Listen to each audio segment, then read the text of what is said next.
listen to this old stuff, Card. Watch your mouth, son. This stuff is your history. It should remind you we'll fight to protect. Hey, does the governor want to wipe out this particular part of my history? That's fine by me.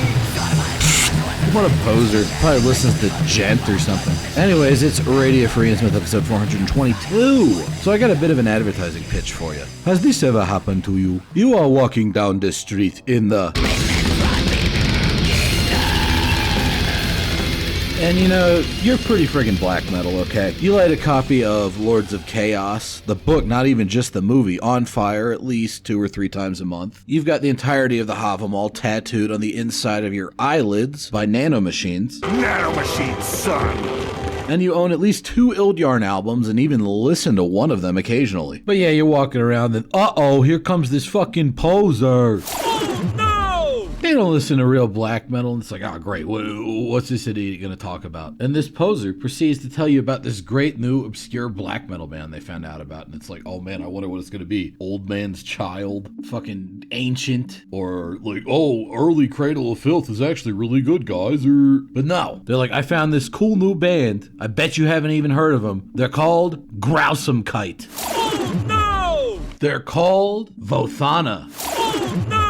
They ruined. The posers know about Growsome Kite. The posers know about Vothana. And you're just sitting there getting angrier and angrier. It's like, what are you supposed to do in a situation like this? Well, do I have a solution for you? You see, the posers, the squares, the normies, the straights, whatever you want to call them, they're always going to glom on to whatever the big, new, controversial black metal band is, okay? Go look at the view count on my Growsome Kite video and compare it to like everything else I've done if you want evidence of that. What you need is black metal that is thoroughly and completely poser-proof. And in my mind, there's only one solution for this problem, that being...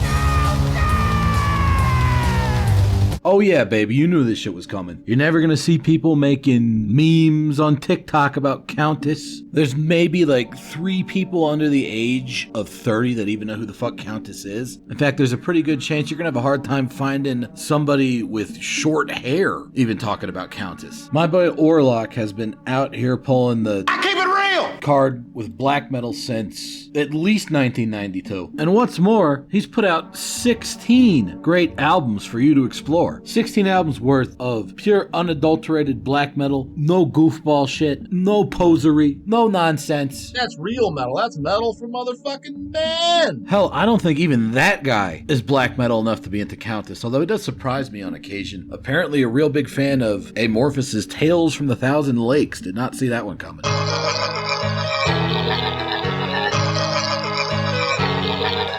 A couple weeks ago in episode 420, I strongly implied that I was going to be going into more detail regarding Countess's discography. Well, this here's the start of that, because I want to talk to you about what I would call the first era of Countess, the most pure black metal era, namely the first 3 albums, Gospel of the Horned One, Return of the Horned One, and Ad Maiorem Sathanae Gloriam. Now, there's kind of a low-level Barathrum thing going on with this band, which makes sense because they were label mates for however many fucking years. Not to the extent that there is with Barathrum, where I'm like, man, first album, Hailstorm, man, it's like okay, but you're better off starting with the second album, Eyrie. I do enjoy Countess's Gospel of the Horned One debut album a lot more than I like Hailstorm. But at the same time, I feel like if you're going to try to get into Countess with that as your introduction point, you're going to have a bad time. All right, just trust me on this one. Believe me, baby, believe me, baby! I know what I'm talking about here. We're going to start with the second one, Return of the Horned One, which in many ways is kind of the archetypal Countess album of this era. It's the first one where it's just Orlok doing everything, writing the songs, playing all the instruments, recording the damn thing. It's all Orlok all the time, and it's fucking awesome. One of the best black metal albums from 1994, and I know that's a pretty controversial statement given what all was going down that time of the 90s. But it is in fact that good, and it is 100%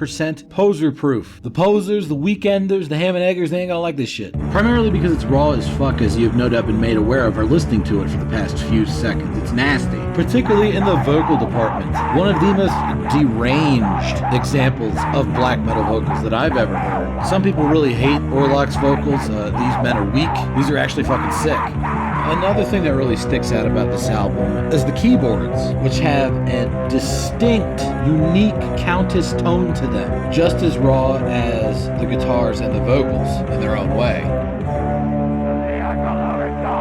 But what really sticks out on this album is how adventurous the songwriting is. Countess, from this album into perpetuity, have been all about doing some real... Can't talk over that scream, it's too intense. But Countess, from this album forward, has been all about taking a very King Diamond approach to black metal. Not necessarily in the vocal department with the opera and the falsettos and all the wacky shit like that, although it does show up on occasion in Countess's music, but rather because each of these songs is like a miniature horror short story with distinctly defined movements and sections, mood shifts, and there's always that ear for catchiness and memorability, which I believe stems back to Orlok being heavily influenced by classic heavy metal, even when he's making stuff that's on the bleeding edge of extreme black metal at the time. Like with this song, one of my personal favorites from this album and the overall Countess discography, that being Fire and Blood. It starts out with this build-up section where it's just drums, subdued, for Countess that is vocals, and a bass line that starts to amp up the intensity as more layers are added to the music. They start bringing in this electric guitar. The vocals get a little bit meaner sounding, very gradually. The drum hits become more and more intense until it all finally hits a bursting point with a nasty fucking scream. And another nasty fucking scream. Surely he wouldn't go for 4. I am serious. And don't call me Sheriff. The vocals aren't just there to convey the lyrical message. They're a part of the music itself as a texture component and even as a melodic one. And speaking of melodic components, after this epic fanfare section, we get into this very cheeky sort of bass-led melody that builds off of the dart type riff that started the song out. Kind of an ironic little addendum to those screams from earlier. And of course, those are going to come back with an equal level of ferocity, spitting forth lyrical couplets that are surprisingly poetic. Countess is one of those bands where it's actually worth looking the lyrics up, because Orlok, perhaps due to the fact that Dutch is so close to the English language, has a real gift in the bardic arts. He also has a very noticeable gift for crafting dramatic lead guitar lines that aren't necessarily shredding or technical or impressive in that sense, but they just fit what the song's doing really well. It helps that more than any other band I can think of, he's nailed the Bathory lead guitar tone, which you would expect given the band's fucking called Countess. Okay, pretty obvious reference there. The most arresting and notable example of Countess being a vehicle for conveying horror short stories, as far as the Return of the Horned One album goes, gotta be Ritual of the Seven Priests, which, as the name would imply, definitely simulates the experience of a satanic ritual with rising and falling actions. Like that sort of clanging metal noise in the beginning leading into this drum-led part that will introduce the explosion of melodic black metal fury. We haven't even gotten to the ritual yet. This part right here, merely setting the scene, giving you a backdrop for all of the darkness that is about to unveil itself as we head into the ritual proper. The lead guitar leaves behind the other metallic elements before it too fades out into a simple ritualistic drum figure, thus commencing the march of cloaked figures to the sacrificial altar.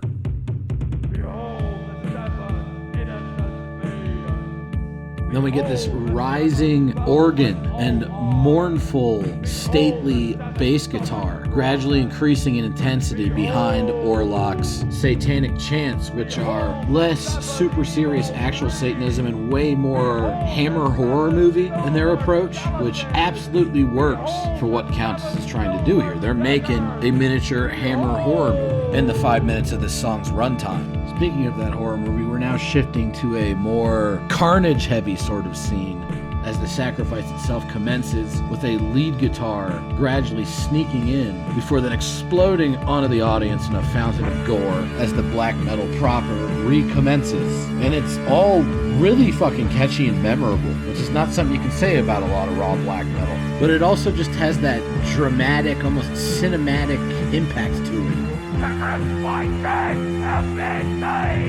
And that's really where this album excels. It's just creating these memorable living scenes within the songs. This really feels like the fulfillment of a promise made by Bathory on the more epic moments of his early albums. I mean, that's just good shit right there. If you're into black metal, you can't get down to this. I don't know what the fuck to tell you. There's a reason I started off this episode with this particular album, because for me, it's the strongest of the early Countess material, although cases could be made depending on taste for the albums immediately before and after it as well. Speaking of which, why don't we check out that first album that we initially skipped over, Gospel of the Horned One. This album, really fucking strange, even for Countess, really fucking raw, even for Countess, and it's the only Countess album until a brief period in the mid-90s, and then the most recent stuff he's done where it's not just Orlok doing everything. There's a fella by the name of Vercingetorix providing the drums. There's another fella by the name of Xenon providing guitars. These two guys actually started the Countess brand on their initial demo entitled Permafrost, and Orlok joined them for this, their first album, The Gospel of the Horned One, which eventually led to him kind of taking the name over once the other fellas lost interest in the project. And it's got a lot of the elements that would be perfected on Return of the Horned One existing in a more primordial form, namely these very distinctly Countess-style keyboards and a very crepitant atmosphere, as well as a healthy dose of Bathory influence, or some might say an unhealthy dose of Bathory. I mean, this is pretty flagrant. Pretty much pulled a black metal Vanilla Ice here.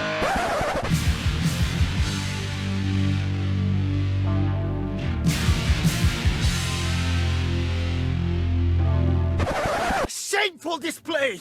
A shameful display! And that's not even the only time that happens on this album. There's like whole scale lifts of riffs from early Sodom and Venom all over the fucking place. However, if you do actually let them cook a little bit, you see where they end up taking those purloined ingredients to create something much more original. I've read in a couple Countess interviews where the interviewer will be like, hey, have you ever thought re-recording Gospel of the Horned One? I mean, the drums and the vocals are so low in the mix. Each time Warlock's like, fuck no, dude, that's an important part of the album. That's what gives it its atmosphere. They were in a shitty cabin using shitty equipment to record a shitty album before they all froze to death. I was frozen today! And there ain't much out there more black metal than that. And there ain't much more Countess than these weird little interludes, which are by far the factor that most distinguishes Countess from other black metal bands of the time. Cover your ears for this part. See, even early on, when there's other non-Orlok contributors to the band, they've still got that same sort of cinematic horror movie style of composition, where each song really does feel like a journey, which is fitting given that they're definitely traveling down the path that was originally blazed by Venom, Celtic Frost, Bathory, Merciful Fate, et alias. Whoa, holy shit, is that fucking dungeon synth? I mean, back in my day, we just called it Darkwave when we were trying to sound smart. Most of the time, we just called it, those intro-outro parts on the black metal albums. And it's a very important part of what makes The Gospel of the Horned One work as an album despite all of its immediately obvious deficiencies. It's got that atmosphere, nigga! This song's called Doomed to Die. It's undoubtedly one of the best songs in the album, and as a matter of fact, Orlok did end up re-recording it a couple times, I think. So strong was the composition. And this is truly just a mastery of the first wave of black metal. Now, you could say the drums are too quiet, you could say the vocals aren't loud enough. It don't matter. None of this matters. Because it's got that icy, freezing, satanic black metal atmosphere. It's dripping with it, more so than almost any other album I can fucking think of. I mean, just listen to these leads right here. That is some frozen, unholy shit. And it's actually Xenon playing it, not Orlok this time around, which is surprising because it sounds a lot like an Orlok solo, which in turn sounds a lot like a Korthon solo, and that's never a bad thing. Now, this album is best experienced as one cohesive work of music, but it does have standout songs on it, like Doomed to Die, the one we just played, or this one, Kneel Before the Master's Throne. They still play this one live at Countess gigs, often as a closer from what I've seen, and there's a good reason for that, because it 100% holds up as a work of epic black heavy metal. In fact, this is probably the most notable example on the album of Orlok and company working in their appreciation for bands like Manila Road into their style of black metal. Like when Orlok says in interviews nowadays, dude, I didn't get into Manila Road in like the mid-90s. Manila Road's been a part of Countess since day one. He's talking about songs like this. Absolute blackened heavy metal bliss. And while generally the vocals on this album are a little bit too quiet to make out, there is one part on this song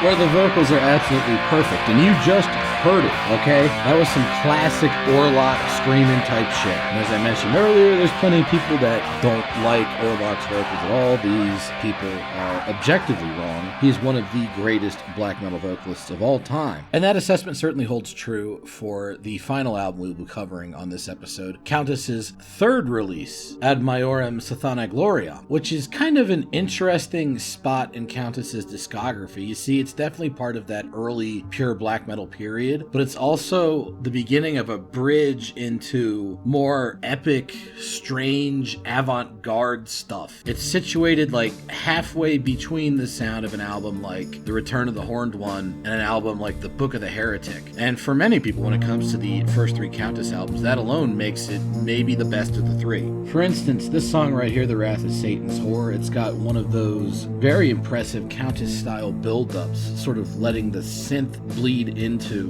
the drums and clean guitars before the distorted guitar erupts onto the scene with its lead guitar counterpart, playing one of those cyclical, looping, almost macrocosmic style Countess leads that just feels like it could kind of go on forever. But it doesn't do that forever, because Orlok's got to show up and tell you what's what about this satanic whore broad, aka Countess Bathory.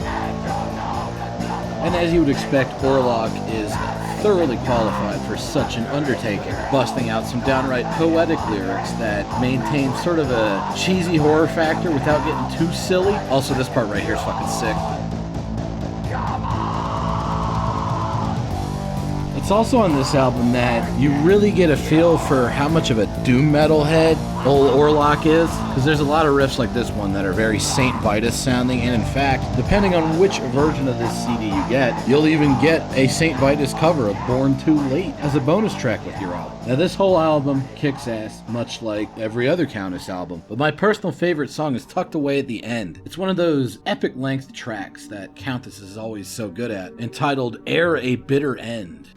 And it's here where you can really see the roots of the very epic style that he would utilize going forward. This one's got a major league build-up into some downright biblical sounding shit.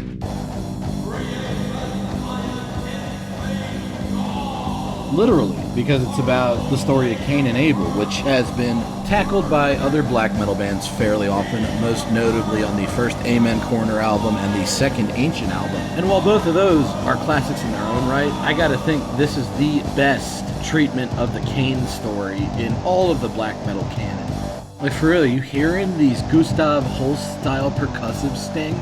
This is some high-minded shit. And from there, we get into the epic atmospheric mid-section of this song, which can only be described as Countess's own take on the idea of symphonic black metal. Not necessarily because it uses so many keyboards, but because it has this just epic orchestral feeling to it, even when the keyboards aren't present. Everything feels cosmically significant. And the more doom metal style to the guitar playing 100% fits into that. Also, you get to hear Orlok do the voice of God, which is pretty cool. I mean, it doesn't sound like Geo, so it's not accurate, but in the context of the story the song is telling, it's incredibly fucking effective. You'll see the term bardic or skaldic pop up as a way to describe black metal from time to time. The way this song is laid out, this has got to be one of the best examples of that being true. Also, a lot of the lead guitar that shows up towards the last 2/3 of the song has almost kind of a Hellenic black metal quality to it, like vaguely Rotting Christ-esque at times. I don't know if Rotting Christ was an influence on Countess. I think it's more likely they were both just kind of pulling from that same 80s black metal inspiration, seeing what would happen if they added more consonant dominant orchestral epic melody to that sort of thing. And they both came up with similarly profound results. Profound is maybe the best word I could use to describe this era of Countess, particularly on the Return of the Horned One and Ad Maiorem Sathanae Gloriam albums, but also during the best moments of Gospel of the Horned One. Whatever you want to call it, I would say it's pretty safely poser-proof, alright? You're not going to be able to impress a lot of people by saying you like early Countess, but at the same time, if Countess were to do some sort of anniversary reunion tour where they just played songs off of these 3 albums, I don't think you'd see a lot of the look at me, pick me type bozos at said show. Alright, we're talking black metal for the sake of black metal made for people who are truly into black metal, and even a lot of people that claim to be black metalers probably aren't going to like Countess. Real chosen few elitist hours right here, but hey, hopefully I managed to sell you on some of this stuff because I think it's pretty fucking sick, and I feel like the black metal scene would be a healthier place if there are more bands like Countess and less bands like whatever the fuck gets you clout with the scene nowadays. Hopefully you agree with me on that, but hey, even if you didn't, thanks for listening or watching or whatever you did, and I'll see you next week with some more good shit. Waiting. Weichenng. Waiting.